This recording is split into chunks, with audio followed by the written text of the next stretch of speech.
नमस्कार विद्यार्थी मित्र, माय क्लास पुणेमध्ये आपलं स्वागत आहे। या सेशनमध्ये आपण राज्यसेवा जी काही पूर्व परीक्षा 2025 आहे आणि तिच्यामध्ये जे काही वनसेवेच्या जागा आहेत त्या जागांकरता आपला ऑप्शनल कोणता असावा याबाबत डिस्कस करणार आहे। त्याचबरोबर सिव्हिलच्या बाबतीत देखील आपण काय बाबी यामध्ये डिस्कस करूच, परंतु महत्त्वाचा मुद्दा आहे की नेमका वनसेवेला कोणता ऑप्शनल निवडायचा आहे। कारण सध्याच्या ज्या फॉर्म फिलिंग प्रोसेसमध्ये आपण जर एकदा ऑप्शनल चूज केला की तो आपल्याला मुख्य करता बदलता येत नाही, तो आत्ताच डिसाईड करायचा आहे। मग त्याच्यात अनेक रिझन आहे। जर तुमचा ऑप्शनलच फिक्स नाही आणि तुम्ही त्या मुख्यची तयारी करताय किंवा त्या परीक्षेची तयारी करताय हे चुकीचं आहे। मग यामध्ये नेमक्या ऑप्शनलच्या आता या ठिकाणी बघा, वनसेवेमध्ये तर 2 ऑप्शनल निवडायचे आहेत। सिव्हिल सर्व्हिसेस जी आहे आपली त्याच्यामध्ये एकच ऑप्शनल आहे, परंतु त्या ठिकाणी कंपल्सरी सब्जेक्टचं त्या ठिकाणी प्रमाण जास्त आहे। या ठिकाणी केवळ 2 ऑप्शनल आहेत आणि इंटरव्ह्यू 50 मार्काला अशी रचना असलेली ही वनसेवेची एक्झाम आहे। ह्या 2 ऑप्शनलची जी काही आपल्याला निवड करायची आहे त्याकरता आयोगानं आपल्याला एक मार्गदर्शनपर त्या ठिकाणी नोटीस दिलेली आहे की या जे काही सिलेक्टिव्ह ऑप्शनल आहेत त्याच्यामधून आपल्याला ऑप्शनल निवडायचे आहेत। तर या सर्व प्रश्नांची उत्तरं देण्याकरता मी महेश घारगे या ठिकाणी स्वतः इंडियन फॉरेस्ट सर्व्हिसेसचा इंटरव्ह्यू दिलेला आहे, त्याचबरोबर राज्यसेवा मेन्सचे त्या ठिकाणी इंटरव्ह्यू दिलेले आहेत आणि याच जोडीला या ठिकाणी माय क्लास पुणे या प्लॅटफॉर्मद्वारे आपण अनेक पुस्तकं मुलांपर्यंत पोहोच केलेली आहेत, ज्याच्यामध्ये आपले जे पंचायत राज हे पुस्तक सर्वप्रथम आले, जे की विद्यार्थ्यांनी त्या ठिकाणी त्या विद्यार्थीप्रिय झालेले पुस्तक आहे। त्याचबरोबर एन्व्हायरमेंट आणि इकॉलॉजी पुस्तक देखील आपण या ठिकाणी आणलेलं आहे। राज्यसेवा शॉर्ट नोट्स त्या ठिकाणी आणलेल्या आहेत। त्याचबरोबर सध्या जे आहे ते राज्यसेवेच्या पूर्वचं जे सारथी म्हणून प्रिलिमचं ॲनालिसिस आहे, ज्याचा पॅटर्न वेगळा आहे, केवळ प्रश्न आणि उत्तर नाहीत। आता हा भाग नंतर डिस्कस करता येईल आणि नुकतंच महाराष्ट्राच्या अर्थसंकल्पावर या ठिकाणी पुस्तक आणि बॅच आपण आणलेले। तर अनेक प्रोजेक्ट आपण जे दिलेले आहेत त्याच्याबद्दल स्टुडंटचा नक्कीच पॉझिटिव्ह फीडबॅक मिळालेले आहे। शिवाय मी स्वतः या ठिकाणी इंजिनिअरिंग कॉलेजवर शिवाजी युनिव्हर्सिटीमध्ये 5 वर्ष ॲज अ लेक्चरर म्हणून काम केलेलं आहे। त्याच्यामुळं जे फॉरेस्ट सर्व्हिसेस करता टेक्निकल गोष्टी शिकवण्याचा जो अनुभव लागतो तो अनुभव देखील आपल्याकडे आहे। त्याच्यामुळे या आपण सब्जेक्टचं प्रॉपर ॲनालिसिस करूया, कारण फॉरेस्टचे जर ऑप्शनल बघितले तर ते ऑलमोस्ट काय आहेत तर टेक्निकल ऑप्शनल आहेत। त्याचे असे जनरल म्हणजे पबॅड, पॉलिटिकल सायन्स, सोशॉलॉजी अशा प्रकारचे ते ऑप्शनल नाही आहेत। ते डायरेक्ट जे काही स्ट्रीम्स सायन्सच्या रिलेटेड असतात त्या सायन्स रिलेटेड स्ट्रीमशी संबंधित असणारे ऑप्शनल आहेत। चला आता आपण मूळ मुद्द्यावर येऊया की या ठिकाणी जे की महाराष्ट्र वनसेवा मुख्य परीक्षा आहे तिचं स्वरूप काय आहे, तर आपल्याला प्रत्येकाला हे माहीत आहे की तिचं स्वरूप आहे या ठिकाणी तिच्यात 2 ऑप्शनल आहेत। दोन्ही ऑप्शनल त्यातला एक ऑप्शनल 200 मार्काला, दुसरा ऑप्शनल 200 मार्काला आहे, असे 400 गुण आणि इंटरव्ह्यू हा केवळ 50 मार्काला असल्यामुळं या ठिकाणी इंटरव्ह्यूला कोणतीही डिस्क्रिमिनेशनची भीती नाही किंवा जास्त डिसिजिव्ह नसल्यासारखं आहे। त्यामुळं जितकं ऑप्शनल तुम्ही चांगल्या पद्धतीने लिहाल तितकं इंटरव्ह्यूमध्ये त्या ठिकाणी जराशी जरी चांगले मार्क आले तर तुम्हाला पोस्ट कन्फर्म होते। ऑप्शनलच्या बाबतीत किंवा जर माध्यम तर इंग्लिशच असतं, कारण हे सगळे सायन्स रिलेटेड आहेत। प्रत्येक विषयाला 3 तासाचे या ठिकाणी ड्युरेशन दिलेलं आहे लिखाणाकरता। आता बघा लिस्ट ऑफ ऑप्शनल सब्जेक्ट, परंतु हे ऑप्शनल निवडताना तुम्ही कोणतेही 2 घेऊ शकत नाही। कोणतेही 2 घेऊ शकत नाही कारण याचं आहे की खालील पेअर त्यांनी अलाउड सांगितलेले नाहीत। मग ते सोपं आहे लक्षात ठेवायला की इंजिनिअरिंगच्या दोन्ही स्ट्रीम्स तुम्ही घेऊ शकत नाही, मेकॅनिकल सिव्हिल घेऊ शकत नाही, केमिकल मेकॅनिकल घेऊ शकत नाही, असं घेऊ शकत नाही, किंवा ॲग्री रिलेटेड जर त्यांचा एकमेकाशी संबंध असेल तर अशा 2 स्ट्रीम्स घेऊ शकत नाही, ज्याच्यामध्ये बघा ॲग्रिकल्चर आणि ॲग्रिकल्चर इंजिनिअरिंग घेऊ शकत नाही, ह्या नाहीदर नॉरवाल्या आहेत। Agriculture and animal husbandry veterinary घेऊ शकत नाही, ॲग्रिकल्चर अँड फॉरेस्ट्री एका वेळी घेऊ शकत नाही, बाकी मग इंजिनिअरिंगच्या 2 स्ट्रीम्स एकत्र घेऊ शकत नाही। इथे ठीक आहे, of the engineering subject which agriculture engineering, chemical engineering, civil engineering, mechanical engineering and one or more such engineering subject you can not able to take at a one time, किंवा एकाच ठिकाणी घेऊ शकत नाही। मॅथमॅटिक्स अँड स्टॅटिस्टिक देखील घेऊ शकत नाही। मग या पेअर्स एक्सेप्ट करून तुम्ही चूज करू शकता या ठिकाणी। मग तुम्हाला 14 ऑप्शनलमधून त्या ठिकाणी 2 ऑप्शनल निवडायचे आहेत। हे 2 ऑप्शनल निवडताना आता आपण करूया एकाचं प्रॉपर ॲनालिसिस, की एक लक्षात घ्यायचं अभ्यास करताना की आत्ता आपल्याकडे खूप एनर्जी आहे, कारण आपण प्रिलिमचा फॉर्म भरतोय, मग आपल्यासमोर टार्गेट आहे की आता मी मेन्सला खूप अभ्यास करीन। परंतु एक लक्षात घ्यायचं, जेव्हा 2 इंजिनिअरिंगच्या सब स्ट्रीम्स एकत्र येतात तेव्हा ते डिफिकल्ट जातं, म्हणून देखील त्या ठिकाणी ते अलाउड नाही।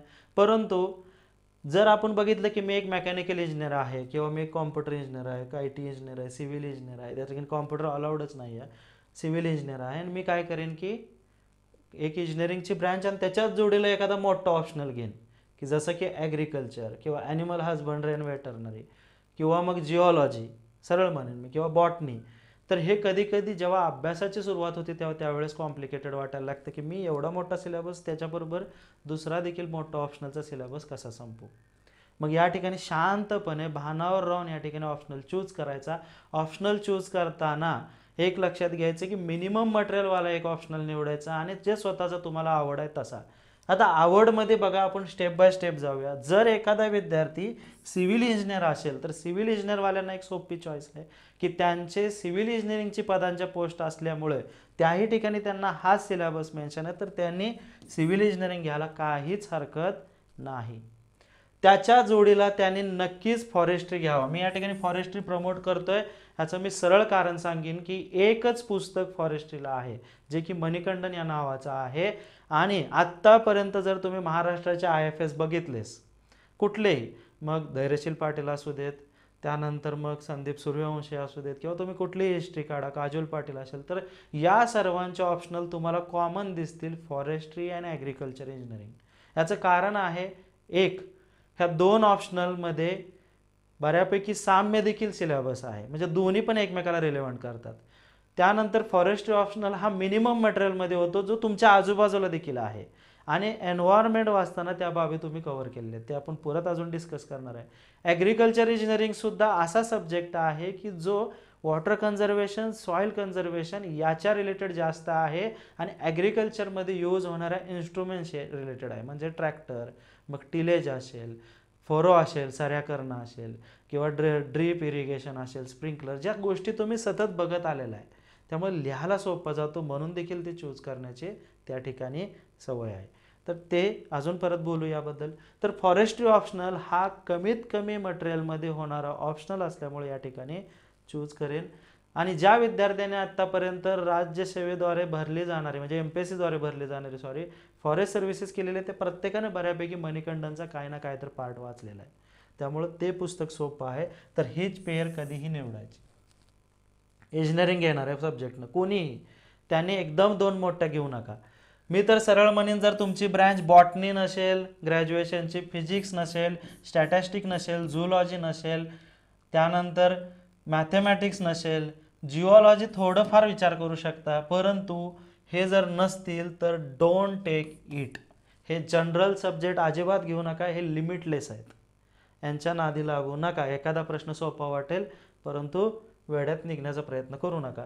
परंतु जर तुमची ब्रँच ही असेल बॉटनी, झूलॉजी, स्टॅटिस्टिक, फिजिक्स, तर त्याच्या जोडीला तुम्ही परत फॉरेस्ट्री घ्या हे म्हणेन. म्हणजे मी बऱ्यापैकी म्हणेन की फॉरेस्ट्री हा ऑप्शनल तुम्ही कॉमन ठेवा, कुठल्याही याला जर ट्राय करा कॉमन ठेवा. एक्सेप्ट एका ठिकाणी अलाउड नाही, ॲग्रिकल्चर बरोबर तुम्हाला फॉरेस्ट्री अलाउड नाही, बाकी मात्र सगळीकडे फॉरेस्ट्री अलाउड आहे. चला आता त्याच्यानंतर या फॉरेस्ट्री इंजिनिअरिंगवाल्याने सिव्हिलवाल्याने ठेवू शकता.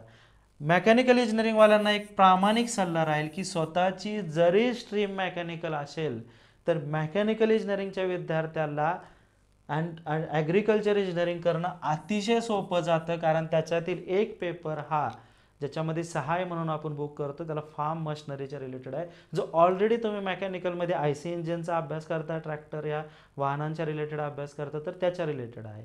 आणि ज्या टर्म्स आहेत त्या मेकॅनिकलच्या मुलांना त्या सहज समजतात, अशा ह्या टर्म्स सगळ्या ॲग्रिकल्चरमध्ये आहेत. त्यामुळं कुणीही IFS असू दे, भले ते मेकॅनिकल इंजिनिअरिंग असतील, तर त्याने मेकॅनिकल इंजिनिअरिंग सिलेबसला किंवा सब्जेक्ट ऑप्शनल ठेवलेला दिसणार नाही, ॲग्री इंजिनिअरिंगच ठेवलेला दिसेल. कारण आपण आता हे फॉरेस्ट्री ॲग्री इंजिनिअरिंगच्या पेपरचंही ओव्हरलुक करणार आहे आणि त्यातनं ते एक्सप्लेन करणार आहे. ओके. त्याच्यानंतर मेकॅनिकल इंजिनिअरिंगवाल्याने देखील ॲग्रिकल्चर किंवा अदर दॅन सिव्हिल इंजिनिअरिंगवाल्यांनी, मी सिव्हिलवाल्यांनी सिव्हिल का घ्या म्हणतोय, का तर त्यांना त्या ठिकाणी सिव्हिल इंजिनिअरिंगला देखील बेनिफिट होईल एक्झाममध्ये, परंतु फॉरेस्ट्री फिक्स आहे. तर अदर दॅन सिव्हिल इंजिनिअरिंगच्या कोणत्याही इंजिनिअरिंगच्या स्टुडंटने ज्याला कृषीच्या रिलेटेड थोडंफार माहीत आहे, ज्यानं राज्यसेवा मुख्याला कृषी करता अरुण कथ्यांसारखी पुस्तकं केलेत, त्यांनी ऑब्व्हियसली ॲग्रिकल्चर इंजिनिअरिंग घ्यायला हरकत नाही. अतिशय सोपे सब्जेक्ट आहेत. जर आपण ह्या सर्व सब्जेक्टची सिक्वेन्स लावली तर मी म्हणेन सर्वात सोपा पहिल्यांदा बसतो फॉरेस्ट्री आणि त्याच्यानंतर बसतो ॲग्री इंजिनिअरिंग। या दोन सब्जेक्ट व्यतिरिक्त सगळ्यात सोपे तुम्हाला ऑप्शनल कुठंच सापडणार नाहीत। प्लस याचं मटेरियल 100% अवेलेबल आहे महाराष्ट्रात तरी, कारण महाराष्ट्रातले जे जे IAFS कॅन्डिडेट असतील त्यांनी याचं मटेरियल समराईज केलेलं आहे, ज्यांनी मुख्य केलेले आहे त्या सगळ्यांकडे ते मटेरियल आहे। या परीक्षेच्या बाबतीत मी एक प्रामाणिक अजून एक मत सांगेन की हा ऑप्शनल शिकताना किंवा अभ्यास करताना हा ज्यानं मुख्य परीक्षा दिली आहे किंवा जो सिलेक्ट आहे त्याच व्यक्तीकडनं शिकण्याचा प्रयत्न करा। याचं कारण आहे की एक्झामची रिक्वायरमेंट त्याला एक्झॅक्ट माहीत आहे आणि किती तुम्ही कमी वेळात योग्य पद्धतीनं करू शकता। एखादा प्रोफेसर तुम्हाला या ठिकाणी इतकं लेंदी गोष्टी सांगेल की तुम्हाला एकतर लक्षात घ्या शब्दांचं लिमिट आहे, टाईमचं लिमिट आहे, त्या टाईमच्या लिमिटमध्ये तुम्ही कसं बेटर एक्सप्रेस कराल हा मेन्स दिलेला विद्यार्थीच तुम्हाला सांगू शकतो। आणि या ठिकाणी UPSCचे जरी मुलांनी परीक्षा दिली असली तरी कमी वेळात, बघा एक लक्षात घ्या, हे दोन ऑप्शनल का चूज करण्याचं प्रमाण आहे की याच्यामध्ये पहिलं कारण असं आहे की लागणारा कमीत कमी वेळ प्रिपरेशन करता। कारण जेव्हा UPSCचा निकाल येतो तेव्हा एका वेळी जर तुम्ही फॉरेस्टला क्वालिफाय होत असाल, कारण फॉरेस्टचा कट ऑफ हा सर्वात जास्त लागतो, त्याच वेळी तुम्ही सिव्हिलला देखील क्वालिफाय होता। कोणताही विद्यार्थी आधीच डिसाईड करत नाही की मला सिव्हिल करायचं आहे का फॉरेस्ट करायचं आहे, शक्यतो त्याचा पहिला, कारण त्याला माहीत नाही की मी फॉरेस्टच्या कट ऑफपर्यंत पोहोचेन, परंतु त्याचा पहिली प्रायोरिटी सिव्हिल म्हणजे जो काय सिव्हिल सर्व्हिसेस आहे त्यालाच असतो।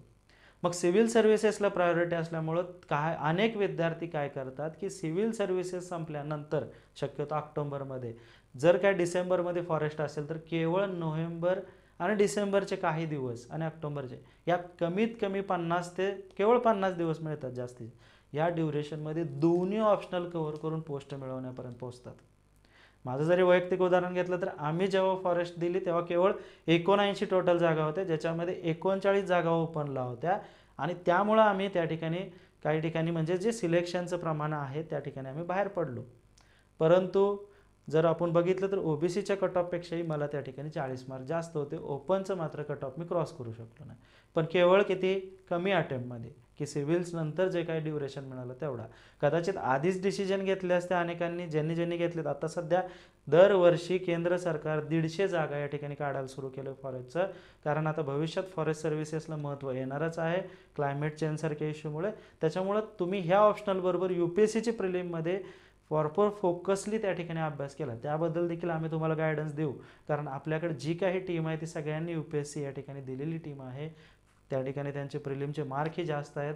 आत्ताही आपली जी काही टीम आहे माय क्लास पुण्याची ती नावं घ्या, तुम्हाला राज्यसेवा मेन्सला दिसतील, सारथी बुकवरचे प्रिलिमचे ॲनालिसिस लिहिलेले लोक, कारण जर स्वतः ॲनालिसिस लिहिणाऱ्यांची प्री निघत नसेल तर त्यांनी शक्यतो असल्या गोष्टी करू नये। त्यामुळे तुम्ही कोणतंही पुस्तक विकत घेताना ॲटलिस्ट त्या लेखकाचा बॅकग्राऊंड नक्कीच बघा, कारण स्पर्धा परीक्षा देणाऱ्यालाच चांगली कळते की नेमकं मटेरियल कोणतं दिलं पाहिजे, बाकीच्यांना वाटतं की माझाच विषय एकमेव त्या ठिकाणी परीक्षेकरता आहे। बरं, ही चर्चा नंतर। तर याच बेसिसवर मी काय म्हणतो, कमीत कमी वेळेत ओळखणारे फॉरेस्ट्री ॲग्री इंजिनिअरिंग हे दोन सब्जेक्ट आहेत। चला, ॲग्रिकल्चर जर कोणाला वाटतं की माझी स्वतःची ब्रँच ॲग्रिकल्चर आहे, परंतु त्याचं एक बेस्ट उदाहरण आहे की या ठिकाणी ॲग्रिकल्चरचेही काही जे सिलेक्टेड IAFS आहेत त्यांनी स्वतः जरी ॲग्रिकल्चर असतील BSc तरी त्यांनी ॲग्रिकल्चर इंजिनिअरिंग घेतलेलं आहे। परंतु जरी तुम्ही ॲग्रिकल्चर घेतलं तर तुमच्या पुढं थोडासा इश्यू असा होतो की तुम्ही फॉरेस्ट्री घेऊ शकत नाही, सोपा सब्जेक्ट, परंतु तुम्हाला ॲग्रिकल्चर इंजिनिअरिंग समजू शकतो जर तुम्ही घेतला तर। पण ॲग्रिकल्चर घेतल्यामुळं तुमच्या पुढं पर्याय राहतो मग अवघड विषय एखादा किंवा ज्याचा सिलेबस जास्त आहे बॉटनी वगैरे, परंतु ते देखील तुम्ही मॅच करू शकता। परंतु agriculture and agriculture engineering not allowed, and agriculture and animal husbandry not allowed, agriculture and forestry is also not allowed, पण agriculture and botany, agriculture and शक्यतो तुम्हाला बॉटनीज मॅच होतो, तर ॲग्रिकल्चर अँड बॉटनी या ठिकाणी तुम्ही कॉम्बिनेशन त्या ठिकाणी डिसाईड करू शकता। जिओलॉजी हा पार्ट ऑफ इंटरेस्ट आहे, दोन्हीकडे तुम्हाला फायदा होईल सिव्हिल्सला ह्याला त्याला, परंतु माझं मत आहे की पोस्ट मिळण्याच्या दृष्टीनं अभ्यास करा। एका वेळी 2 पोस्ट मिळतीलच याची गॅरंटी नाही की मी सिव्हिल्स पण करेन फॉरेस्ट पण करेन। माझं मत आहे एक पोस्ट मिळणं महत्त्वाचं आहे। या पोस्टचं महत्त्वही तितकंच आहे की ही एक कॉन्करंट लिस्टची पोस्ट आहे, हा समवर्ती सूचीतली जागा आहे फॉरेस्ट सर्व्हिसेस, जिचं प्रमोशन परत परत तुम्ही केंद्रीय म्हणजे त्या ठिकाणी ऑल इंडिया सर्व्हिसच्या लेवलला देखील जाऊ शकता। फॉरेस्ट सर्व्हिसेस आत्ता खरंच बेस्ट सर्व्हिसेस आहे, कारण ती शांत आहे, बघायला खूप मिळतं, तिचं ऑन फील्ड काम म्हणजे त्या ठिकाणी फॉरेस्टला व्हिजिट करणं, जे की माणसं टुरिझम म्हणून जातात. आमचाही फॉरेस्ट सर्व्हिसेस करण्यामागं नंतरचा उद्देश तोच होता, माणसांच्या नादी लागण्यापेक्षा जनावरांबरोबर दिवस काढलेले कधीही चांगले, याच विचाराने या ठिकाणी निसर्गात राहण्यासारखी ही बेस्ट सर्व्हिस आहे. ओके, चला अशा पद्धतीनं या ठिकाणी ऑप्शनलच्या बाबतीत तुमची क्लिअरिटी हे राहू द्या की मला म्हणायचं आहे की एक सोपा आणि मग त्याच्याबरोबर तुम्हाला एक चांगला ऑप्शनल घ्यावाच लागणार आहे. Forestry agri engineering will be better option. का तरी सांगतो. एखादा पेपर घ्या सरळ तुम्ही, क्वेश्चन पेपरबद्दल नंतर डिस्कस करूच किंवा आत्ताच करूया की क्वेश्चन पेपर कसा असेल. ॲक्च्युली UPSCला बघितलं ना तर एका ऑप्शनलचे 2 पेपर असतात. म्हणजे ॲग्री इंजिनिअरिंगचा पेपर 1 आणि ॲग्री इंजिनिअरिंगचा पेपर 2, फॉरेस्टचा पेपर 1, फॉरेस्टचा पेपर 2. सिलेबस तेवढाच. आयोगानं काय केलं आहे, सिलेबस तिकडचाच हा याचा कॉपी पेस्ट केला आहे, परंतु त्या ठिकाणी पेपर या ठिकाणी एकच ठेवला आहे 200 मार्काचा. मग ठीक आहे. आता यात बनवताना काय केलं आहे की पेपरमध्ये तुम्हाला पेपर 1 आणि 2 एकत्र सांगितलेलं आहे आणि यामध्ये तुम्हाला कंपल्सरी या ठिकाणी बघा 8 क्वेश्चन या ठिकाणी देतात. ते हे सगळीकडे पॅटर्न लागू होतो. त्यातला पहिला आणि 5वा प्रश्न हे सेक्शन पाडलेले असतात.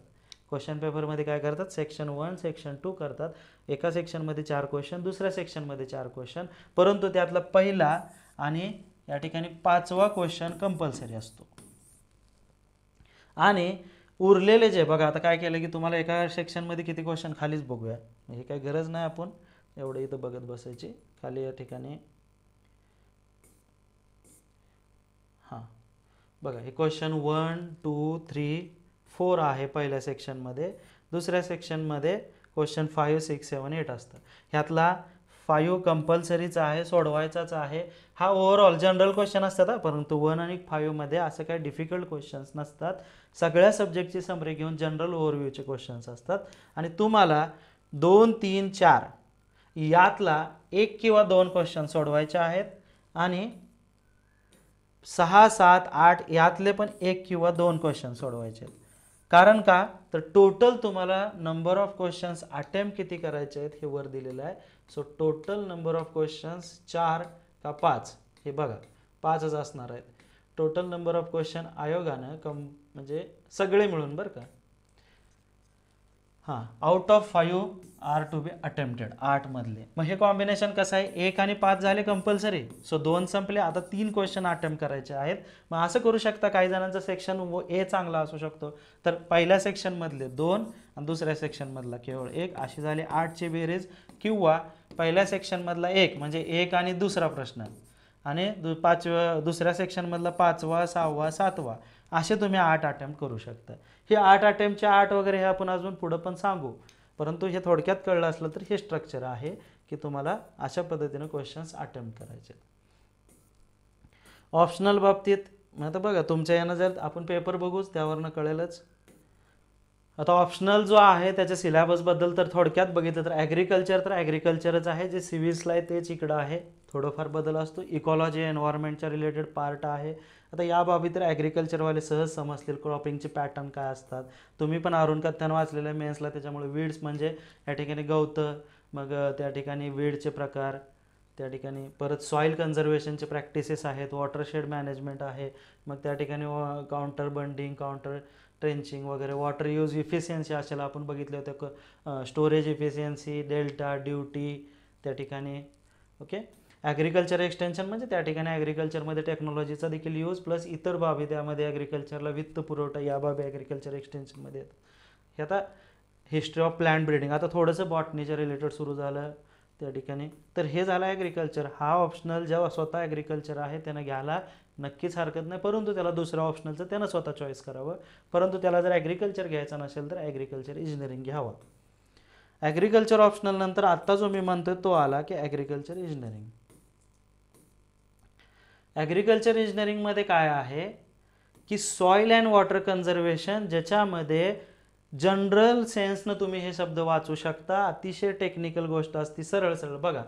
Scope of soil and water कन्झर्वेशनचा स्कोप काय, टाईप्स कुठले इरोजनचे, मग त्या ठिकाणी विंड इरोजन, वॉटर इरोजन त्याच्याद्वारे होणारं, मग त्याच्यातले सब टाईप तेही सोपे असतात.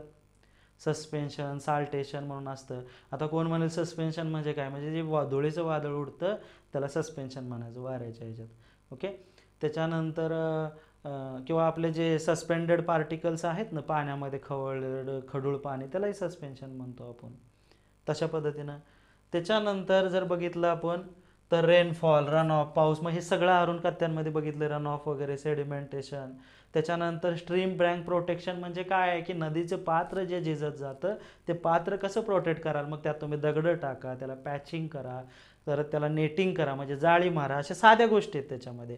व्हेजिटेटिव्ह प्रॅक्टिसेस, तिथं झाडं लावा नदीच्या कडेला.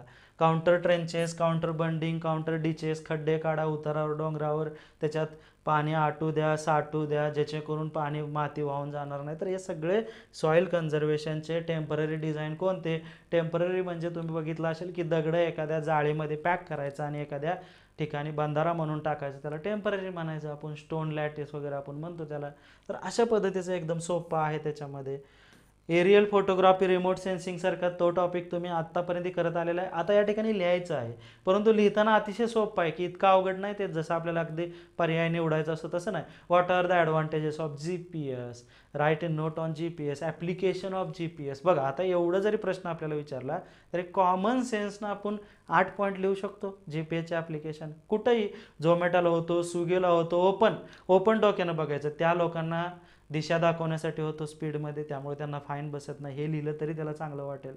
त्याच्यानंतर एरियल फोटोग्राफी किंवा GPSचा यूज अजून असेल की लोकेशन फाईंड करण्याकरता होतो. मग लोक काय करतात, झाडं लावतो म्हणतात, खोटं खोटं झाडं लावतात आणि खरंच लावत नाहीत. मग ते लोकेशन आता समजतं की खरंच त्यांनी झाडं लावलेत का नाहीत.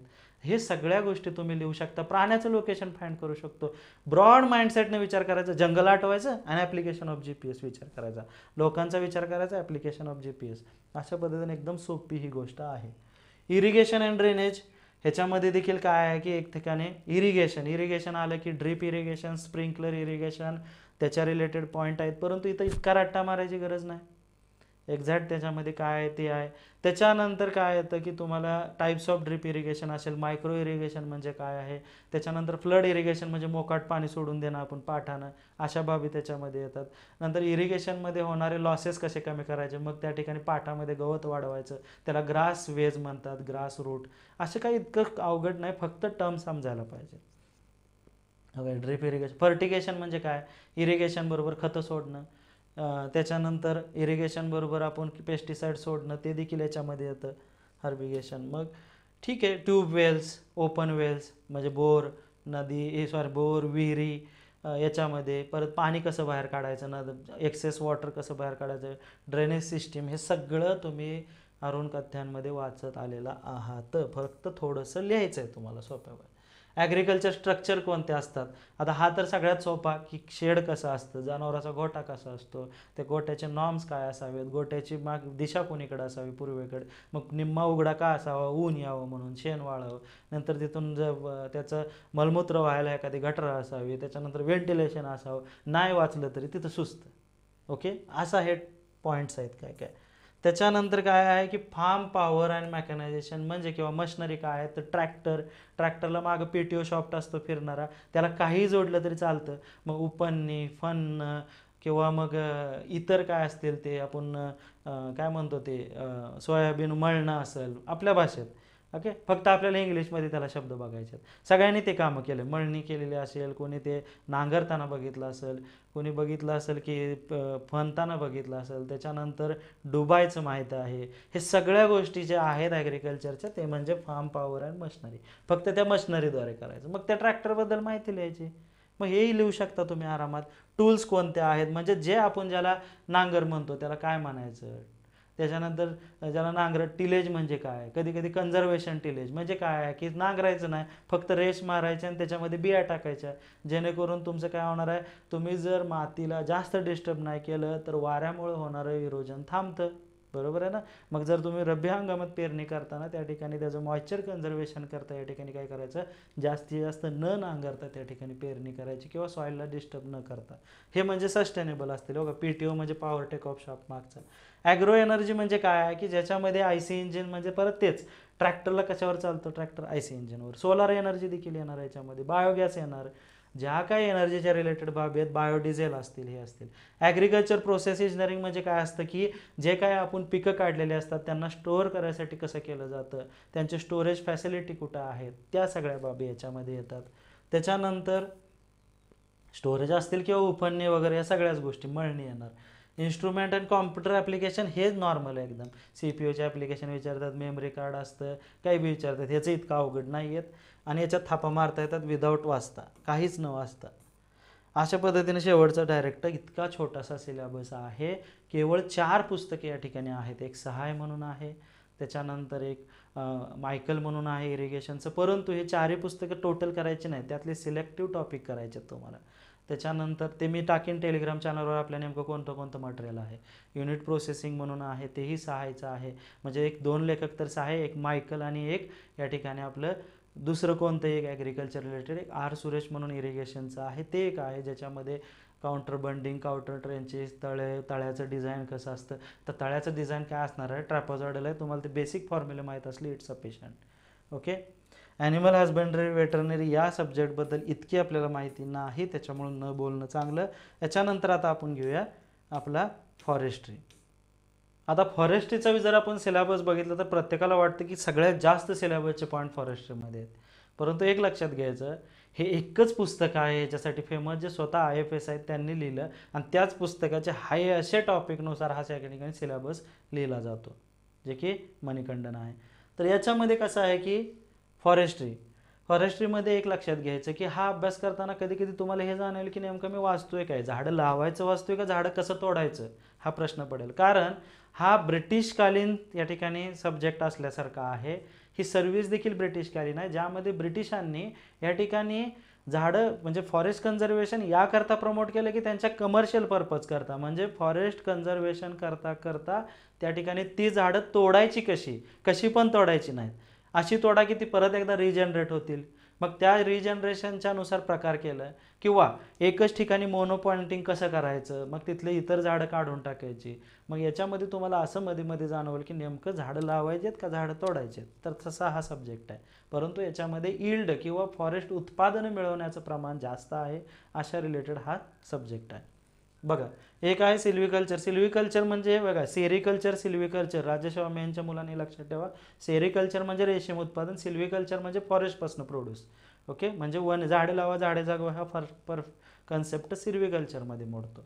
मग याच्यामध्ये कसं आहे की कसं सिल्व्हिकल्चर केलं जातं, ऑब्जेक्टिव्ह काय आहे, वूड कसं मिळवायचं, लाकडं कशी काढायची, त्या लाकडांचा यूज काय करायचा, फॉरेस्ट रिजनरेट कसं करायचं, फॉरेस्टमध्ये परत एकदा त्या ठिकाणी झाडं कोणत्या प्रकारची लावायची. त्याच्यानंतर सिल्व्हिकल्चर सिस्टीम, जे आता मी म्हटलं ते त्याच येतं. क्लिअर फ्लेनिंग म्हणजे एकत्र सगळं त्या ठिकाणी काढून टाकायचं, परंतु परत तिथं उगवणार. नंतर काय आहे, शेल्टर वूड सिस्टीम असेल. सिलेक्शन असतं. कॉपीज सिस्टीम म्हणजे काय करायचे, बुंडके खालचे हे ठेवायचे, बुंदे ठेवायचे, त्यातनं परत उगवतं. मग काय झाडांचे प्रकार असे असतात निलगिरीसारखे, ज्याचे फक्त खालनं छाटले पूर्णपणे की परत ते हायाचं त्यातनं बाहेर येतं, त्याला कॉपीज सिस्टीम म्हणायचं. तर हे सगळं सोपं आहे एकदम. त्याच्यानंतर सिल्व्हिकल्चर ऑफ मॅनग्रोव्ज म्हणजे आपलं सुंदरी वनांच्या रिलेटेड हे आहे. याच्यात ही सोपं आहे की इम्पॉर्टन्स ऑफ मॅनग्रोव्ज, ॲप्लिकेशन ऑफ मॅनग्रोव्जचा त्या ठिकाणी कन्झर्वेशनसाठी काय रूल्स आहेत, हे सगळं येतं. कोल्ड डेझर्टच्या रिलेटेड मग त्या ठिकाणी असणारी झाडं, देवदार, स्पर, फ्रूज किंवा जे उंच हिमालयातली झाडं आहेत त्यांच्या रिलेटेड हे येतं. सिल्व्हिकल्चरचे ट्रीज काय आहे, ट्रीजचे हे प्रकार आहेत. बघा, आता ह्या झाडांच्या नावांचा लय विचार करू नका.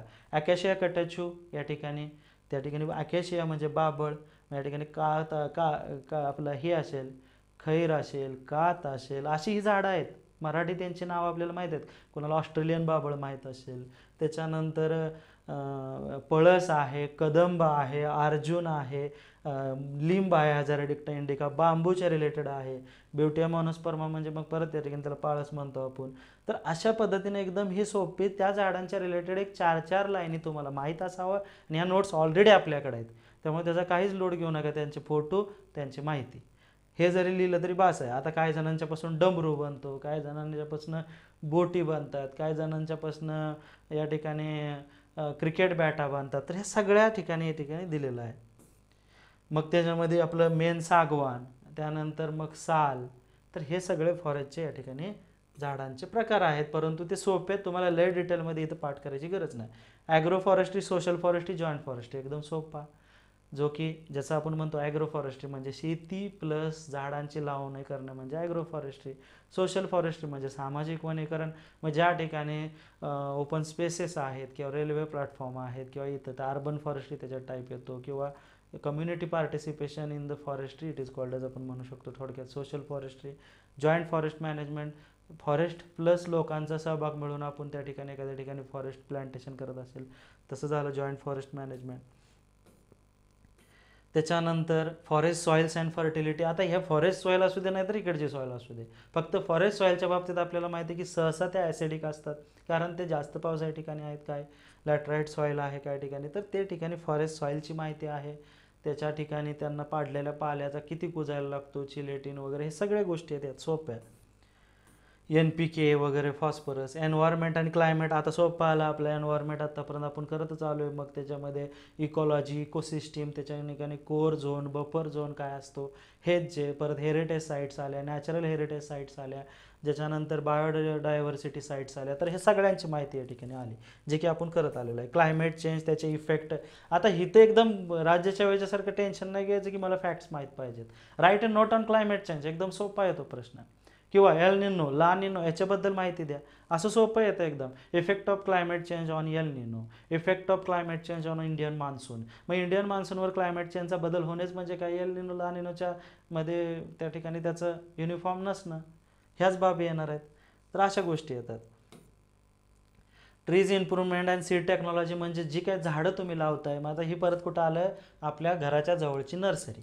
त्या नर्सरीला हा टॉपिक करताना भेट द्यायची की तो झाडं कसं लावतो, त्या बियांवर काय प्रोसेस करतो. कारण काय असतं की ह्या ज्या काय बाबळीच्या बिया किंवा या ज्या झाडांच्या काय काय बिया, ह्या अशा लावल्या की उगवत नाहीत. काही जणांना हीट ट्रीटमेंट घ्यायला लागते, काही जणांना त्या ठिकाणी सोक ट्रीटमेंट घ्यायला लागते. तर या ट्रीटमेंट असते ते एकदम सोपं, त्याशिवाय ते उगवत नाही. वेगात उगवण्यासाठी हे ट्रीटमेंट आहेत, त्यांना काहीतरी औषध लावायचं. फॉरेस्ट मॅनेजमेंट असेल, फॉरेस्ट वर्किंग प्लॅन असेल. आता हा थोडंसं वर्किंग प्लॅन म्हणजे मॅप्स बिप्स काढायचं. फॉरेस्ट अँड रिमोट सेन्सिंग, आता परत बघा ॲग्रिकल्चरमध्ये पण रिमोट सेन्सिंग होतं, इकडे रिमोट सेन्सिंग आहे. सर्वेइंग आणि फॉरेस्ट इंजिनिअरिंग म्हणजे सर्वे, मग कंपास सर्वे असेल, मग चेन सर्वे असेल. सिव्हिलवाल्यांना माहीत असेल चेन सर्वे, चेन टाकायची असते. किंवा जे मेकॅनिकल इंजिनिअरिंग किंवा कुठल्या इंजिनिअरिंगच्या फर्स्ट इयरला त्यांनी सर्वेचं केलेलं असेल, मग त्या सर्वेचे प्रकार. मग ते कागदावर सर्वे रेखाटणं वगैरे, compass survey, plane table survey, ते सर्वेचे टाईप आहेत. सर्वे करताना कोणत्या काळजी घेतल्या पाहिजे. काय काय तर असं आहे की हसायसारखं आहे की table should be properly arranged, पेन्सिलचं टोक नीट असावं, परत ऐन टायमाला पॉईंट करताना अडचण येईल, पेपर नीट क्लीन असावा, हे असेही पॉईंट त्याच्यामध्ये काउंट होतात. लिहायचं असतं, लिहिताना माणसानं डोकं पूर्ण ओपन ठेवायचं. फॉरेस्ट इकॉलॉजी म्हणजे परत एक फॉरेस्टच्या संबंधित सॉईल, तिथलं एन्व्हायरमेंट, त्याचाच परत रिपीट येतात बाबी. फॉरेस्ट रिसोर्सेस युटिलायझेशन म्हणजे लाकडांचा यूज काय. नॉन फॉरेस्ट म्हणजे कुठले माहीत आहे का, लाकडं सोडून मग लाख असेल, त्या ठिकाणी पानं असतील फॉरेस्टमधली, त्यांचा यूज कसा, इकॉनॉमिकल यूज काय आहे त्यांचा, हे सगळ्या गोष्टी. डिंक, गम, रेझिन्स यांचं उत्पन्न कसं काढलं जातं ते म्हणजे हे आहे. त्यानंतर forest protection, range management, wild life वगैरे. आता परत प्राण्यांचं प्रोटेक्शन, मग याच्याकरता कोणकोणते आहेत, वन अधिनियम कोणते आहेत, बायोडायव्हर्सिटी ॲक्ट कोणता आहे, त्याच्यानंतर टायगर प्रोजेक्ट कोणता आहे, एलिफंट प्रोजेक्टच्या रिलेटेड माहिती असणं, त्याच्यानंतर ते कायदे असतील, वाईल्ड लाईफ प्रोटेक्शन ॲक्ट 1972. तर ह्या सगळ्या गोष्टी. फॉरेस्टचे इकॉनॉमिक्स म्हणजे परत त्यातनं मिळणारा आउटपुट आणि त्याच्यातनं मिळणारे फायदे. ट्रायबलच्या रिलेटेड थोडीफार माहिती असावी तुम्हाला, ट्राईबच्या अँथ्रोपॉलॉजी, त्यांच्या रिलेटेड इन्फॉर्मेशन. त्याच्यानंतर सॉईल कन्झर्वेशन, परत ॲग्रिकल्चरचा आला. इकडं नाही वाचलं तर चालेल, तिकडं केलं की इकडं लिहिता येतो. वॉटरशेड मॅनेजमेंट परत रिपीट आला. बायोडायव्हर्सिटी एन्व्हायरमेंटमध्ये करत आलेला आहे, तो परत रिपीट आला. फॉरेस्ट पॉलिसी अँड लेजिस्लेशन, ह्याच्यामध्ये सगळे कायदे असतील. 1988 forest policy, Indian forest act 1927चा, forest conservation act 1980, wild life protection 72. बघा हे सगळं तुम्ही आत्तापर्यंत कुठं ना कुठं तर वाचत आलेलं आहात. एक्झॅक्ट पॉईंट आठवले नाहीत तरी तुम्ही लिहू शकता या ठिकाणी. तर अशा पद्धतीने जरी याच्यात नंबर ऑफ पॉईंट्स तुम्हाला जास्त दिसले तरी हा ऑप्शनल अतिशय कमी मटेरियलमध्ये आणि अतिशय सोपा आहे आणि टोटली आपल्या आजूबाजूला ते घडणाऱ्या गोष्टींचा हा ऑप्शनल आहे. त्यामुळे मी इन समराईज म्हणेन की 2 optional always better forest and agri engineering. But जर तुम्ही दुसरं कुठलं इंजिनिअरिंगची स्ट्रीम घेत असाल जी तुम्हाला इतर परीक्षांकरता उपयुक्त असेल तर त्याच्याबरोबर फॉरेस्ट्रीज घ्या. तुम्ही ॲग्रिकल्चर घेत असाल तर ते विद्यार्थी त्यांच्या सिनियर्सला विचारू शकतात, परंतु बॉटनी घेतात. ॲनिमल हजबेंड्री घेत असाल तर त्याच्याबरोबर देखील बघा, परंतु अननेसेसरी कोणतीही क्रिएटिव्हिटी करण्याच्या नादात अवघड सब्जेक्ट घेऊ नका. ओके, हे एक पहिलं स्ट्रिक्ट लक्षात घ्या. कसं आहे की लिहिणं आणि समजणं, समजल्याशिवाय लिहू शकत नाही. या 3-4 लाईनी बघा लक्षात ठेवा की आत्तापर्यंत जे विद्यार्थी केवळ ऑब्जेक्टिव्हचा अभ्यास करत आहेत त्याने अनेक मिस्टेक केलेले आहेत. जसं की इतिहासाला केवळ समाधान महाजनसारखं पुस्तक वाचणं ज्याच्यात इतिहासाची कोणतीच क्रोनॉलॉजी नसणार आहे. मग आता तुम्ही लिखाण सुरू करताय ना, तर तुम्हाला पहिल्यांदा ग्रुवर किंवा बिपिन चंद्रासारखं एक चांगलं पुस्तक NCERT किंवा स्टेट बोर्ड नीट वाचा, ज्याच्यातून तुम्हाला आकलन होईल आणि त्या पुस्तकाच्या शेवट असणारे जे काही प्रश्न 10वीच्या 5वीच्या पोराला विचारतात ना, ते लिहिण्याची क्षमता तुमच्यात आहे का चेक करा. सेल्फ डिटेक्शन अशी सवय लावा की आता रेफरन्स बुक आपल्याला रीड करायचे आहेत आणि आकलन क्षमतेला महत्त्व जास्त असतं जेव्हा आपण लिखाण करतो, आणि आकलन झालं तर आपण लिहू शकतो. तो आकलन क्षमता यामध्ये सदसद विवेक बुद्धी म्हणतात ना, अशा प्रकारे हे आहे की फक्त पाठ नाही करायचं की एवढे एवढे आपण मनरेगामध्ये या ठिकाणी हे दिलं ते दिलं ते. आता सध्या आपण काय करूया की अजून एक थोडक्यात बघूया की इंडियन फॉरेस्ट सर्व्हिसेस 2024ला ॲग्रिकल्चरच्या पेपरमध्ये काय आलं होतं आणि आपण बिना काय वाजता सोडवू शकतो का.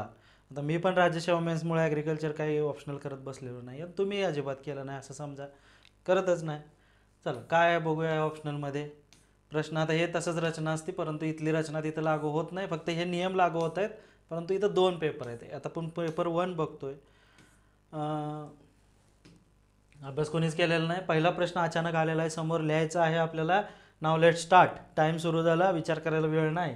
Right a short notes on salient characteristics of precipitation on India. बघा, भारताच्या पावसाच्या कॅरेक्टरिस्टिक सांगा. चला, प्रत्येकाचं वेगवेगळं आहे.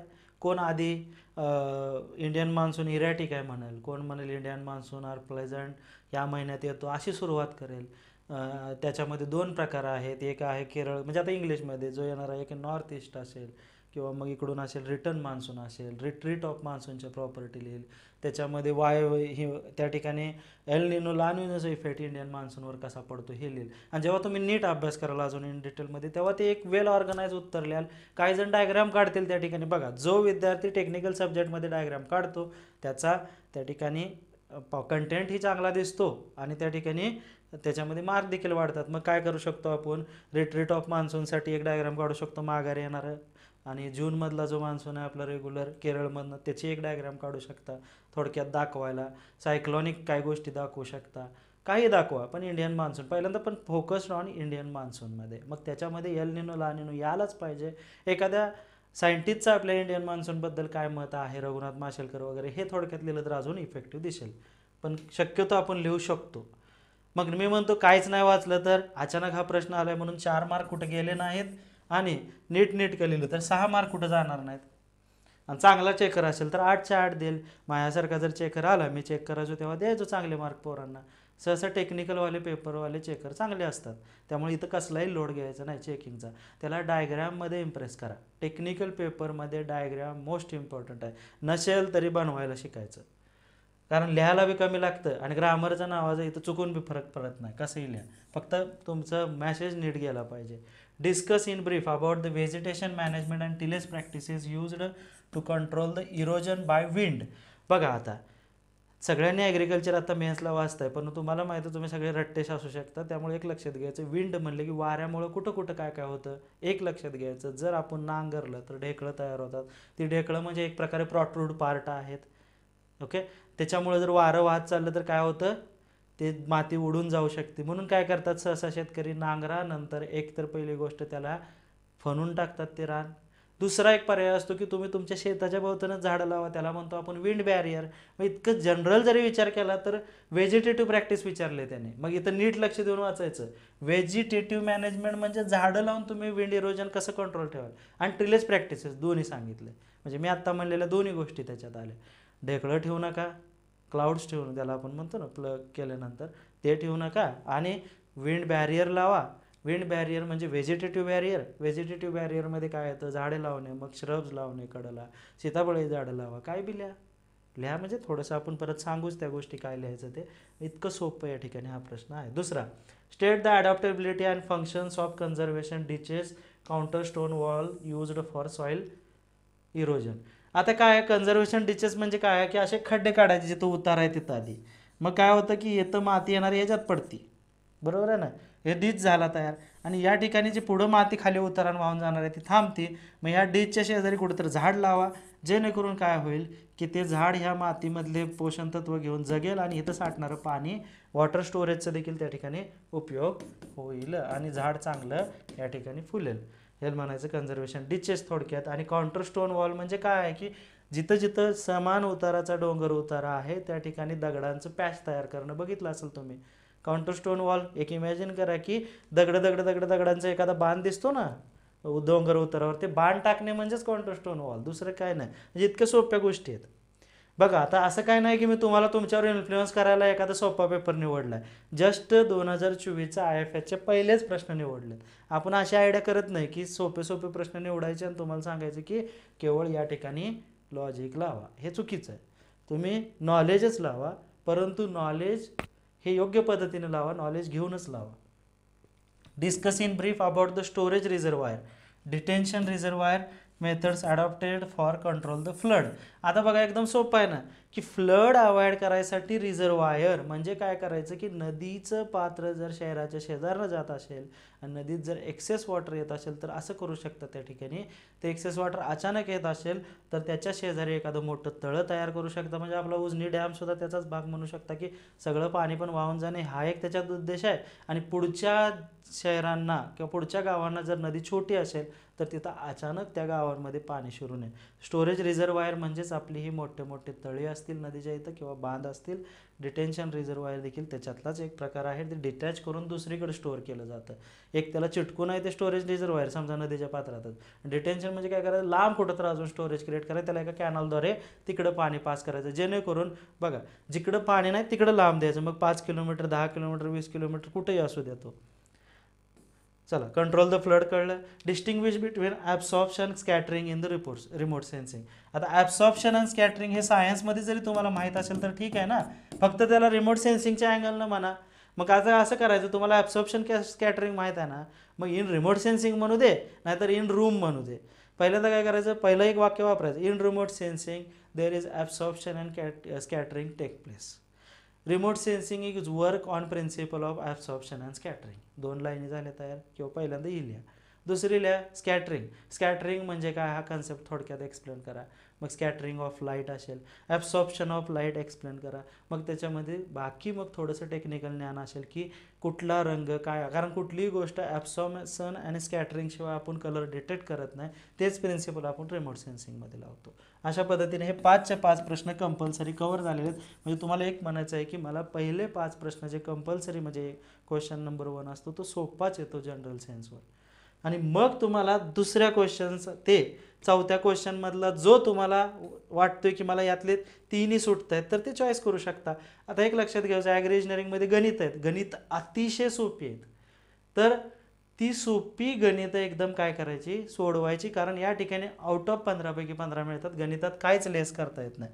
आता हे सहसा गणित पण सोपं असू शकतो. Calculate the capacity of pond, तळ्याची कॅपॅसिटी काढा.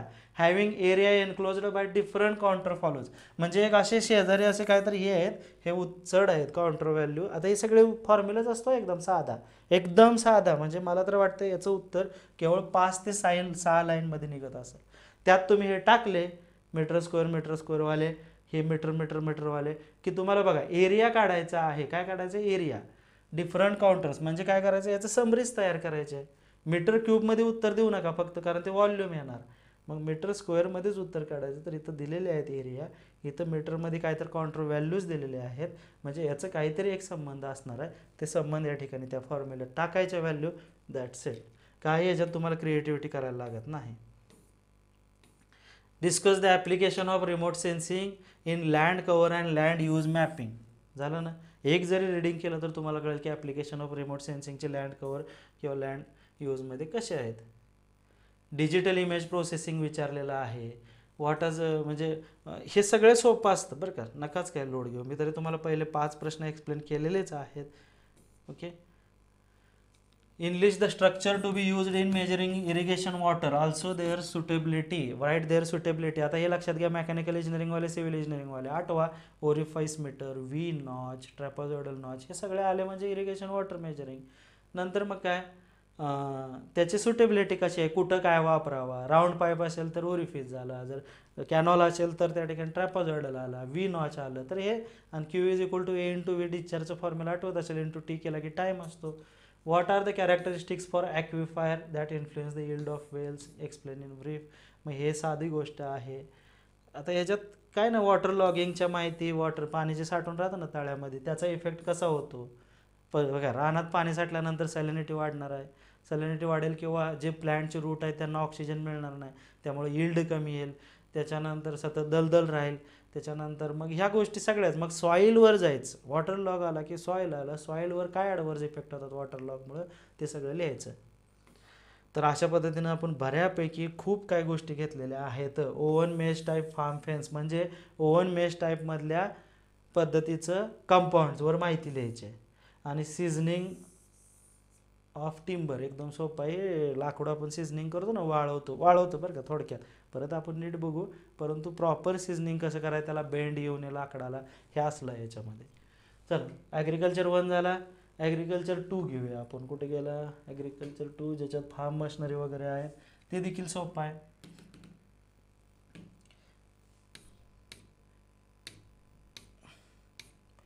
काय लिहिलं याच्यात, आता आयसी इंजिनची माहिती विचारलेली आहे. What are the major farms operation perform in irrigated mechanism wheat production system, English major equipment use to carry out this operation.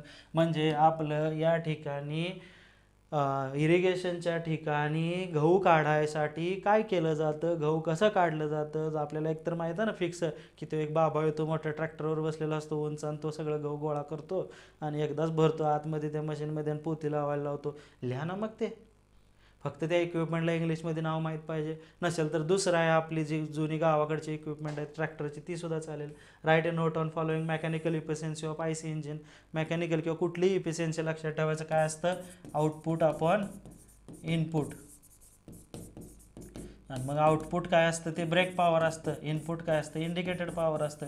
Indicated power म्हणजे पिस्टनच्या डोक्यावर जी आग तयार झाल्यानंतर जी तयार होते त्याला इंडिकेटेड म्हणतो. आणि पिस्टनच्या जे क्रँकशाफ्टला जाते, फ्रिक्शन बिक्शन हे सगळे लॉसेस गृहीत धरून ज्याला ब्रेक पॉवर म्हणतो. Brake divided by indicator.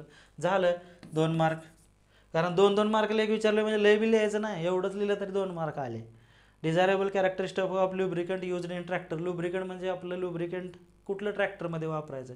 लिहा ना, तुम्हाला नाही माहीत ना, आठवत नाही ना, मग एक लक्षात घ्यायचं, ते कोणत्याही टेम्परेचरला काम करावं असावं. कारण ट्रॅक्टर हा जास्त हेवी काम करतो, तर त्याच्यामध्ये त्याचं तापू शकतं. दुसरं, त्याच्यामध्ये धूळ जरी गेली तर ते नीट काम करावं, कारण ट्रॅक्टर हा धुळीच्या ठिकाणी काम करतो. So there should be air filter, किंवा ठीक आहे लुब्रिकंटच्याच प्रॉपर्टी लिहायच्यात ना, ह्या 2 तरी झाल्या बस ना. आता मग त्याच्यामध्ये थोडंसं आपल्याला इन डिटेल माहीत असतं की लुब्रिकंटचा कोणता टाईप आपण या ठिकाणी वापरायचा. पॉवर टेक ऑफ शॉफ्ट, मागचा जो ट्रॅक्टरचा फिरतो ना, power take off shaft is located at the back side of the tractor which is connected to the output of the engine. बरोबर आहे ना. इट म्हणजे त्याच्यामध्ये मग रोटेशन होतं, रोटेट होतं, मग त्याला आपण काही कनेक्ट करू शकतो, हे लिहू शकता.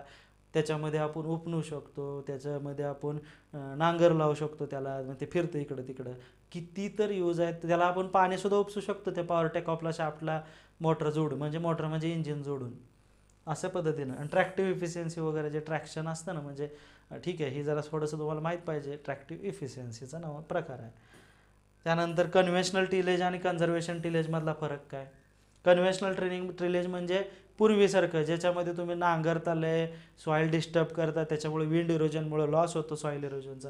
कन्झर्वेशन टिलेजमध्ये काय होतं, तर या ठिकाणी टिलेज कमी करायचं. जे काही समजा त्या ठिकाणी ऑलरेडी पालापाचोळा राहण्यात असेल, एखादं पीक गेलं तर केवळ जे बी लावायचं आहे तेवढ्यापुरतं थोडीशी चर काढायची ट्रॅक्टरना. चर म्हणजे थोडंसं त्या ठिकाणी लाईनी मारायचं आणि त्याच्या त्या ठिकाणी धान्य लावायचं, जेणेकरून सॉईल कन्झर्वेशन होतं, मुदेची धूप होत नाही, आणि त्या ठिकाणी वॉटर कन्झर्वेशन देखील होतं. कारण आपण सॉईल डिस्टर्ब केल्यानंतर पाण्याचं बाष्पीभवन सॉईलमधलं होऊ शकतं आणि उत्पन्न वाढू शकतं. याला आपण कन्झर्वेशन टिलेज म्हणायचं, जे तुम्हाला राज्यसेवा मेन्सला पण आहे. सोविंग अँड ट्रान्सप्लॅटिंग ऑपरेशन म्हणजे पेरायचं आणि ते फिरवायचं इकडं तिकडं. कॉम्प्रेस्ड नॅचरल गॅस आणि कॉम्प्रेस्ड बायोगॅस काय आम्हाला सांगा, CNG आणि बायोगॅस. CNG मिथेन आहे, सॉरी कॉम्प्रेस्ड बायोगॅसमध्ये मिथेन आहे आणि नॅचरल गॅसमध्ये काय आहे का ब्युटेन आहे. बघा ना काय काय कुठं कुठं आहे ना सगळंच. बायोडिझेल बायो इथेनॉलमधला फरक काय आहे. बायो इथेनॉल हे कुजवून बनवते, डिझेल मग कसं बनवतात हे पण बघितलं पाहिजे आपण. हे डिझेलसाठी ऑइल सीड वापरतात, इथेनॉलसाठी ऑइल सीड वापरलं नाही चालतं. शुगर कॅनपासून पण इथेनॉल बनतं. म्हणजे या ठिकाणी मेन डिफरन्स हे ऑइल सीडपासून बनतं, हे नॉन ऑइल सीडपासून बनतं. हे कुजून बनतं, हे दारुड्यांचं प्रोडक्ट आहे, हे नॉन दारुड्यांचं प्रोडक्ट आहे. तर अशा पद्धतीने एकदम सोपे आहेत. मग स्प्रेयर बियर नोझल कॅरेक्टरिस्टिक जे आपण औषध मारतो ना त्याच्या रिलेटेड हे सगळं आहे. चला आता आपण घेऊया ॲग्रीनंतर फॉरेस्ट्रीच्या रिलेटेड. आता फॉरेस्टमध्ये कसं आहे, जसं ॲग्री इंजिनिअरिंग हे कधी कधी कॉमन सेन्सनं सुटतं आहे, फॉरेस्ट पण तसंच आहे, परंतु एक रिडिंग मारलं तरी बास आहे तुम्हाला. मग एक रिडिंग मारलं की आपल्याला कळते की नेमकं कन्सेप्ट काय आहे. आता बघा डिफरन्स बिटवीन सस्टेनेबल यील्ड आणि सस्टेनेबल फॉरेस्ट मॅनेजमेंट. हे यील्ड म्हणजे उत्पन्न सस्टेनेबल कसं काढू शकता त्याचं मॅनेजमेंट कसं करायचं, आणि फॉरेस्ट म्हणजे फॉरेस्ट कन्झर्वेशन कसं सस्टेनेबल करायचं याच्याबद्दलचा त्यांनी फरक विचारलेला आहे. हे एंड प्रोडक्ट आहे, ही इनिशियल गोष्ट आहे, बरोबर आहे ना. आधी तुम्ही फॉरेस्ट मॅनेजमेंट नीट केलं तरच तुमचं यील्ड सस्टेनेबल येणार आहे. हाही तुम्हाला गोष्ट लिहायची आहे. एक्सप्लेन क्रॉप डायमीटर, बघा त्याची डायमीटरबद्दल लिहायचं आहे, उंचीबद्दल लिहायचं आहे, स्पेक्ट्रल सिग्नेचर लिहायचं आहे, आणि जनरल व्हॉल्यूम टेबल हे एकदम सोपं असतं. एक व्हॉल्यूम टेबल असतं त्यात सगळं हे मेन्शन असतं. त्या क्रॉपचं डायमीटर किती आहे, उंची किती आहे, अशा बाबींबद्दल लिहायचं आहे. परत आलं बघा ॲग्रीमधलं GPS इकडं. Explain significant application in forest inventories and monitoring. बघा GPS म्हणजे काय लिहायचं हे लिहिलं की तुम्हाला 3 मार्क येणार. 5 मार्काकरता पुढचं आहे की त्याचे application in forest inventories and monitories. म्हणजे मॉनिटरिंग फॉरेस्टमधलं इन्व्हेंटरी म्हणजे तिथलं उत्पन्न बरं का एक प्रकारे, त्याचं उत्पन्न आणि त्याचं मॉनिटरिंग कसं करायचं हे GPSचं ॲप्लिकेशन तुम्हाला या ठिकाणी स्पेसिफिक लिहायचं आहे, उगाच काय बी लिहायचं नाही. परंतु ते एकदा इन्व्हेंटरीज अँड मॉनिटरिंग कळलं की लिहिता येतं. Transverse survey and chain survey म्हणजे काय आहे की चेन सर्वे म्हणजे चेन असते एक, चेन टाकून सर्वे करायचे. ट्रान्सव्हर्स सर्वे म्हणजे प्रॉपर टेबलवर त्याचे मॅप टाकायचे, हे झालं ट्रान्सव्हर्स सर्वे. त्याच्यानंतर वर्किंग प्लॅन वगैरे हे एक डायरेक्ट डिटेलमध्ये तिथं लिहिलेलंच असतं. नंतर काय आहे नॉर्मल ग्रोईंग स्टॉक वगैरे हे सोपे आहेत, हे गोष्टी समजल्या की समजतात. ॲनाटॉमिकल फीचर्स ऑफ हार्डवूड म्हणजे झायलेम फ्लोएम वगैरे बघितलं हार्डवूडमध्ये असतं, आपण बायोलॉजीमध्ये वाचलं तेच इथं येतं बॉटनीचा भाग. हर्बेरियम म्हणजे काय असतं, ते स्टोअर करायचं असतात ना स्पेसिस, पानं बिनं, हे हर्बेरियम झालं, म्युझियम असतं हर्बेरियमचं. इंडियन फॉरेस्ट ॲक्टबद्दल त्यातलं reserve forest, protected forest, unclassified forest, various forest याबद्दल लिहायचं आहे. 8 मार्काला म्हणजे प्रत्येक 2-2 मार्कापुरतंच लिहायचं आहे. रिझर्व्ह फॉरेस्ट सगळ्यात जास्त असतं, इट इज रिझर्व्ह, आणि त्याचं भरपूर प्रोटेक्शन केलं जातं. प्रोटेक्टेड फॉरेस्ट ही अदर दॅन रिझर्व्ह फॉरेस्ट आहे, याचं प्रमाण कमी आहे, परंतु ते राज्य सरकार या ठिकाणी घोषित करतं एखाद्या पर्टिक्युलर गोष्टीसाठी. परंतु रिझर्व्ह फॉरेस्ट सगळ्यात जास्त प्रोटेक्टेड केलं जातं. आपली मेन जंगलं रिझर्व्ह फॉरेस्टमध्ये आहेत, हे आपल्या एन्व्हायरमेंटच्या बुकमध्ये देखील मेन्शन आहे. अनक्लासिफाईड फॉरेस्ट म्हणजे अवर्गीकृत छोट्या छोट्या पॅचमध्ये जिथं जिथं फॉरेस्ट आहेत, ती प्रायव्हेटसुद्धा असू शकतात, छोटे असू शकतात. आणि विलेज फॉरेस्ट म्हणजे ग्रामीण भागामध्ये देवराई वगैरे आल्या तर विलेज फॉरेस्टमध्ये जातं. Discuss the effect of wild animal. आता effect of wild animal or forest regeneration म्हणजे त्या फॉरेस्ट रिजनरेशनचा प्राण्यांवर काय परिणाम होतो ते लिहायचं आहे. Describe the classification of timber, ड्रायवेट वगैरे हे आलं थोडंसं टेक्निकल बाबी. बायोजिओग्राफिकल सायकल आलं. फॉरेस्ट राईट कुठले आहेत, FRA ॲक्ट असेल ना आदिवासींचा, FRA ॲक्ट 2006चं हे आहे. वूड प्रिझर्वेशन त्याचं कसं केलं जातं, लाकूड कसं साठवलं जातं. आणि IUCNच्या कॅटेगरीज विचारलेल्या आहेत मेन. मग ते क्रिटिकली एंडेंजर्ड ज्या आहेत ना तो टेबल तो या ठिकाणी करायचं. हे सगळं तुम्हाला आपल्या एन्व्हायरमेंटच्या बुकमध्ये देखील दिसेल. असाच हे फॉरेस्टचा पेपर दुसरासुद्धा आहे. हे सिल्व्हिकल्चर कॅरेक्टरिस्टिक, आर्टिफिशियल रिजनरेशन ऑफ बांबूचं रिजनरेशन कसं केलं जातं, पुनर्लागवड कशी केली जाते, हा यामध्ये पॉईंट आहे. त्याच्यानंतर कोल्ड ॲरिड फॉरेस्टची त्या ठिकाणी प्रॉपर्टी लिहायची आहे. म्हणजे कोल्ड फॉरेस्टमध्ये जेव्हा बर्फ पडतो तेव्हा पानं झाडतात, ती तशीच टिकतात, त्यांना एक आपण डेड स्वरूप म्हणतो, परंतु ते खरंच मेलेले नसतात. आणि परत जेव्हा सगळा बर्फ निघून जातो तेव्हा सफरचंदाला वगैरे परत पानं येतात, तोपर्यंत ते डेथ स्टेजमध्ये असतात, त्याला एक पर्टिक्युलर नाव आहे. हे सगळं याच्यामध्ये येतं. ॲनिमोफिली, झूफिलो या पद्धतीनं कसं पोल्युनेशन होतं हे दिलेलं आहे. आता बघा ॲनिमलद्वारे होत असेल काय तर ॲनिमो किंवा कीटक असतील, हे ॲनिमोचा अर्थ कळला की एखाद्याला सहज उत्तर येईल. झूफिलो म्हणजे प्राण्यांद्वारे असू शकतो. एंटोमफिली मुंग्या असू शकतात किंवा काय बी असू शकतं, कीटक असू शकतात. हायड्रोफिली म्हणजे पाण्याद्वारे या ठिकाणी पोल्युनेशन होणं. तर असं इतकं सोपं आहे, याच्यामध्ये काही विशेष नाही. पोलिनेशन नाही, पोल्युनेशन वेगळं. पोलिनेशन म्हणजे या ठिकाणी परागकण इकडे तिकडे जाणं. प्रॉसिफस ज्युलिफेर आणि इम्ब्लिका ऑपिसेंटेलिस ह्याचं फायदे काय आहेत हे आहे. प्रॉसिफस ज्युलिफेरा असं आहे की हे इन्व्हेजिव्ह स्पेसिस आहे ॲक्च्युली, त्याच्यावर सर्वोच्च न्यायालयानं बंदी घातली होती लावण्यावर. परंतु या ठिकाणी उन्हाळ्याच्या ठिकाणी राजस्थानसारख्या ठिकाणी हे एक प्रकारे तिथल्या शेळ्यांना किंवा प्राण्यांना खाद्य म्हणून उपयोगी पडतं. ब्रिटिशांनी 1800च्या दरम्यान 1867 वगैरे कुठल्या तर ब्रिटिश अधिकाऱ्याने किंवा त्याच्या बायकोने हे झाड लावायला आणलं असेल, कारण दिसायला चांगलं दिसतं. परंतु आत्ता हे सगळं राजस्थान, दिल्ली या अरवलीच्या भागामध्ये त्याचा इतका वाढलेला आहे की त्याच्यामुळे फक्त त्याचे डिसॲडव्हान्टेज देखील आहेत की ते त्या ठिकाणी त्याचा दुसरा यूज नाही. म्हणजे जसं कन्झर्वेशन फॉरेस्ट म्हणजे कसं आहे की चांगलं की वडासारखी झाडं लावा ज्याचा उपयोग, त्याच्या फळांचा उपयोग पक्ष्यांना होईल, राहायला होईल, परंतु याच्यात त्याचा काहीच यूज होत नाही. हे फक्त शेळ्या बकऱ्यांना उपयोगी आहे, परंतु मोर किंवा पक्ष्यांना या ठिकाणी त्याच्याकडून काही खाद्य मिळत नाही. रिजनरेशन, फेलिंग वगैरे. तर प्रुनिंग म्हणजे काय, लय अवघड कन्सेप्ट आहे बरं का. प्रुनिंग म्हणजे काय माहिती आहे का, झाडं छाटायची. मग झाडं छाटल्यावर काय होणार आहे, ते चांगलं फुटणार आहेत. फुटल्यानंतर आपल्याला जशी रिक्वायर्ड आहे तसं त्यांचं आपल्याला वाढ करता येते. ते प्रुनिंगचे ॲडव्हान्टेज आहेत. ही इतकं काही गोष्टी सोप्या आहेत. आता इतकं मोठं लेक्चर करण्यात काही पॉईंट नाही. माझं जे ओपिनियन आहे ते तुम्हाला समजलं असेल, त्याच पद्धतीनं तुम्ही या ठिकाणी तुमचा वैयक्तिक डिसिजन घ्या. अजून एक महत्त्वाची line about civil services optional म्हणजे आपल्या नागरी सेवांचा. एक लक्षात घ्यायचं आहे की सगळ्यात पहिल्यांदा ऑप्शनल कोणताही निवडा जो तुम्हाला सोपा वाटेल तो. परंतु पहिली तुमची स्टेज पाहिजे आत्ता सध्या की कोणत्याही ऑप्शनलच्या क्लासकडे लगेच धावण्यापेक्षा पहिल्यांदा स्टेट बोर्ड वाचून त्याच्या मागे असलेल्या प्रश्नांची उत्तरं लिहिण्याचा सराव करा, जे तुमची आकलन क्षमता वाढवेल, वैचारिकता वाढवेल. NCERTचं तसं करा. आणि त्यानंतर जो तुम्हाला ऑप्शनल आहे बघा, या वर्षीच्या अटेम्प्टमध्ये माझं मत आहे की ज्याची प्रिलिम निघाली आणि ज्यानं या पद्धतीनं स्टेट बोर्ड आणि NCERTवर चांगला होल्ड मिळवला आणि बेसिक कन्सेप्ट जरी परफेक्ट केल्या तर कोणताही ऑप्शनल त्याला अवघड जात नाही.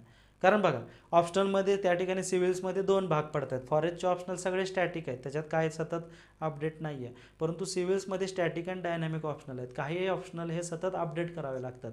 जसे की पॉलिटिकल सायन्स, इंटरनॅशनल रिलेशनशिप, जगात काय चाललं याची माहिती असावी, हे त्या विद्यार्थ्यांनाच तसा ऑप्शनल घ्यावा की ज्याला न्यूज ऐकायची सवय आहे, डिस्कशन ऐकायची सवय आहे, केवळ पुस्तकात राहायची सवय आहे, त्यानं तो ऑप्शनल घेऊ नये. Geography only related with the books. त्याच्यानंतर पबॅड तसाच आहे. सोशॉलॉजी देखील थोडासा तसा आहे, काही स्टॅटिक जास्त आहे परंतु डायनॅमिक थोडासा टच आहे. अँथ्रोपो स्टॅटिक जास्त आहे. तर अशा पद्धतीनं स्वतःच्या वैचारिकतेनं ऑप्शनलची चॉईस करा. असं नका करू की प्रत्येकाला विचारा. स्वतःचा सवय काय आहे, मला अपडेट राहायला आवडतं, you can take political science. परंतु ऑप्शनल हा भाग आत्ता सध्या तुम्ही सरळ ज्या गोष्टी समजावून घेतल्या पाहिजेत, पहिल्यांदा बेसिक वाचण्याची जास्तीत जास्त सवय लावली पाहिजे. तुम्हाला कोणताही ऑप्शनल असू द्या, तुम्ही सक्सेस मिळवणार आहे. प्रिलिमला लीड घ्या. प्रिलिमला लीड घेण्याच्या सोप्या पद्धती आहेत की ऑथेंटिक डाटा नीट वाचायचा, कोणतंही केवळ ॲनालिसिसचं पुस्तक करून पुढं जायचं नाही. ओके, जागा कमी असल्यामुळे कट ऑफ जास्त लागू शकतो, परंतु मेन्स गेलेल्या मुलांना किंवा मेन्स देणाऱ्या मुलांना पोस्ट मिळण्याचे ॲडव्हान्टेजेस यावर्षी जास्त आहेत. आणि सगळ्यात महत्त्वाचं म्हणजे आता काय करा की जे काही तुम्हाला रिक्वायर्ड मटेरियल आहे ते वेळोवेळी माय क्लास पुणे या टेलिग्राम चॅनलला मिळत राहील. त्या टेलिग्राम चॅनलवर या ठिकाणी लॉग इन करा किंवा स्वतः त्याच्यामध्ये सतत टचमध्ये राहा. राज्यसेवा मुख्य संपल्यापासून आपण पूर्णपणे फॉरेस्ट अँड ॲग्रिकल्चर इंजिनिअरिंग किंवा इतरही फॉरेस्टचे किंवा सिव्हिलचे ऑप्शनल आहे याच्या रिलेटेड काही ना काहीतरी डाटा त्या ठिकाणी इनपुट करत राहणार आहे, ज्याचा तुम्हाला फायदा नक्कीच परीक्षेला होईल. Okay, thank you.